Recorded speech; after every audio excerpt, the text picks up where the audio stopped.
destaca sobre todo esta semana las protestas que se han suscitado, la secuencia de protestas que se han suscitado en Colombia, principalmente en Bogotá, a propósito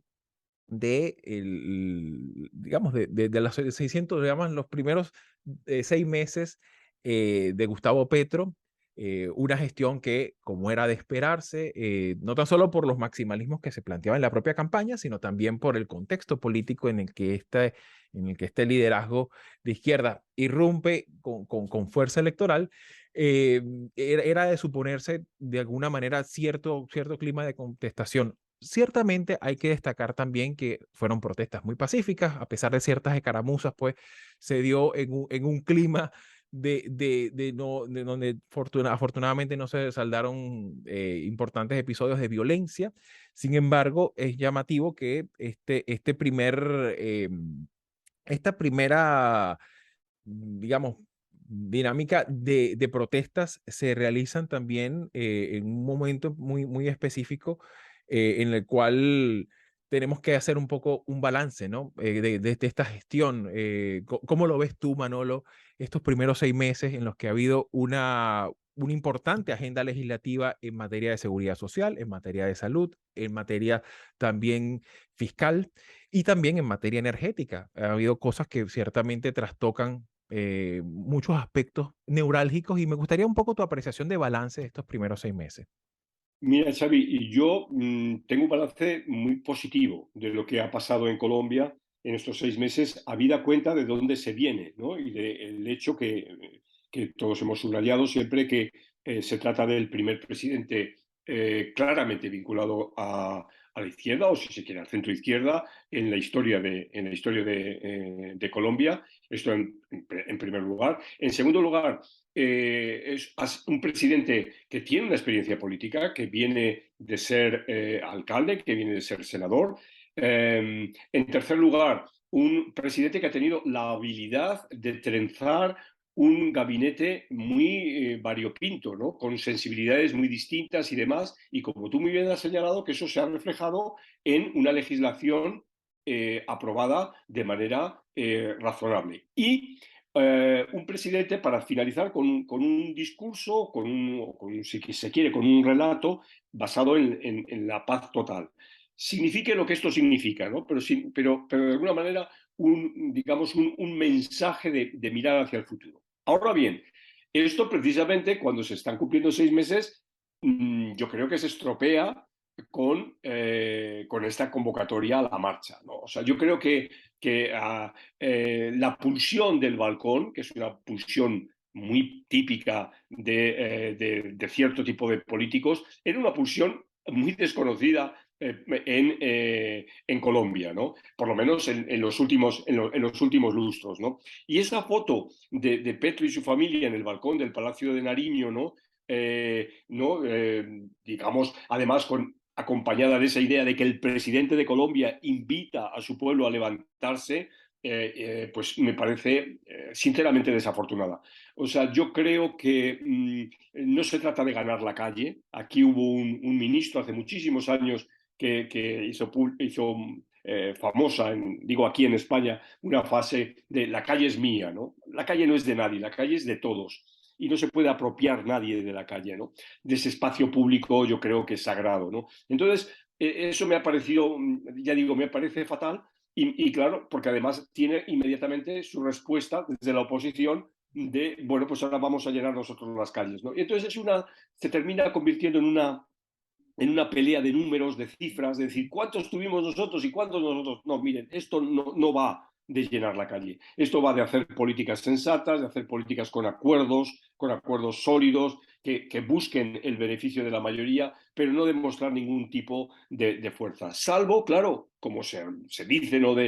Para el caso colombiano, que puede ser el flanco débil de Petro, salvo que se sea un narcisista, ¿no? Y un narcisista que requiera, pues eso, multitudes, en este caso en la plaza de Nariño, coreando su nombre. Creo que es absolutamente innecesario, creo que es improcedente y creo que el poder tiene que tener una madurez suficientemente asentada para no recurrir a este tipo de artimañas. Claro, y ciertamente ahí es importante destacar, y estoy totalmente de acuerdo con lo que planteas aquí, Manolo, el mismo tema de lo que muchas veces en Colombia uno mira a veces con admiración, que es que el propio proceso legislativo, siempre, más allá de sus momentos difíciles a lo largo de la historia reciente, pero siempre el proceso legislativo ha tenido como unos importantes rasgos de transparencia y de apertura al debate público, particularmente y sobre todo que convengamos que eh, el paquete legislativo que se ha planteado plantea cosas muy ambiciosas, hay otras que son reclamos históricos, ciertamente, pero también hay otras cosas que desde el punto de vista del balance de cuentas son necesarias que se transmiten, ¿no? Que se entiendan.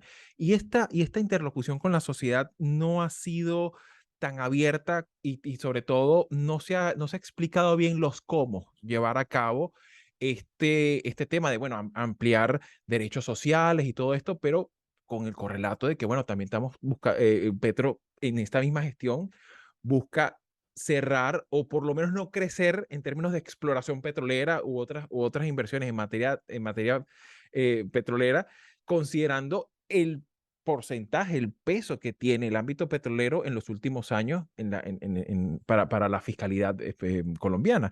Y en ese sentido, Marisabel, me gustaría también tu apreciación viendo las reacciones que se han generado a lo largo y ancho de ese espectro político que ciertamente es minoritario, pero que va a ser contestación durante buena parte del mandato de Petro.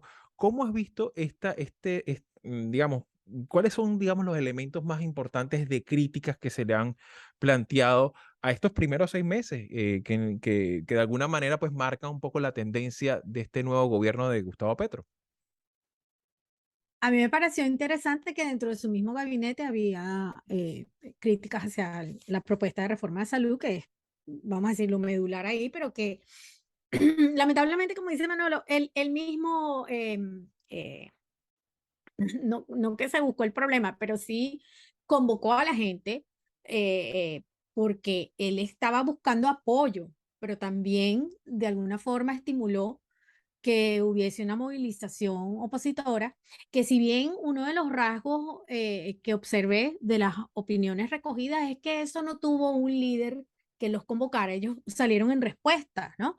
A esa Ujú. suerte de pulso de calle, como dice Manolo, pero el asunto es que eso fue orgánico, había gente que se identificaba con algún sector, pero no fue una respuesta partidista y no Claro. hubo un liderazgo único que asumiera como el promotor de esa respuesta, sino que fue la gente que se opone al gobierno de Petro. A mí me pareció eso muy interesante, pero sí hago la salvedad de que encontré algunas opiniones como que nosotros no estamos respondiendo a un líder.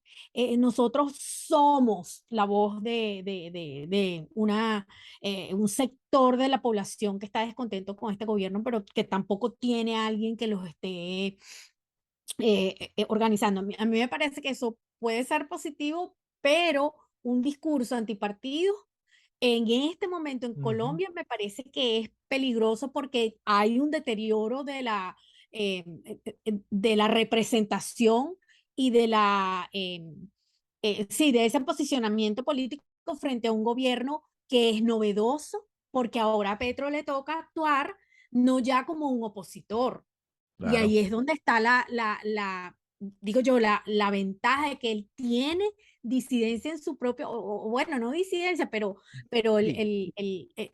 hay gente que piensa que se puede hacer de otra manera la reforma. Y eso es importante. Y él tiene que demostrar ahí que no es nada más bueno oponiéndose a algo cuando está desde afuera, ¿no? Claro. Cuando se encuentra como un actor externo.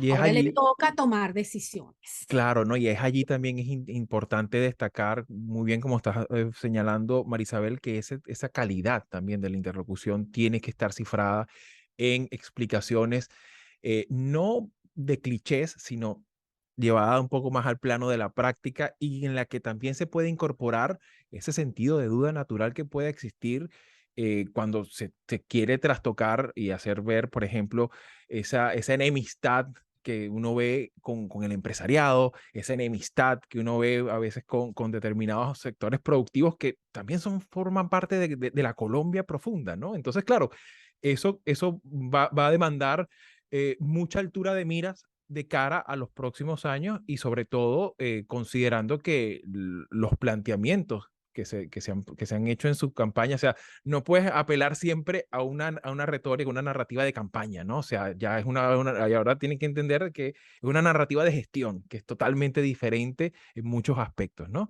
Llegaste hasta aquí y te interesan los temas que hemos abordado, puedes ayudarnos a seguir publicando estos fragmentos dándole like, compartiéndolos, comentando y suscribiéndote al canal. El audio de la entrevista completa lo puedes conseguir en la página latinoamerica21.com/podcast y en las principales plataformas de audio. Subimos videos nuevos todas las semanas, así que nos volveremos a ver muy pronto.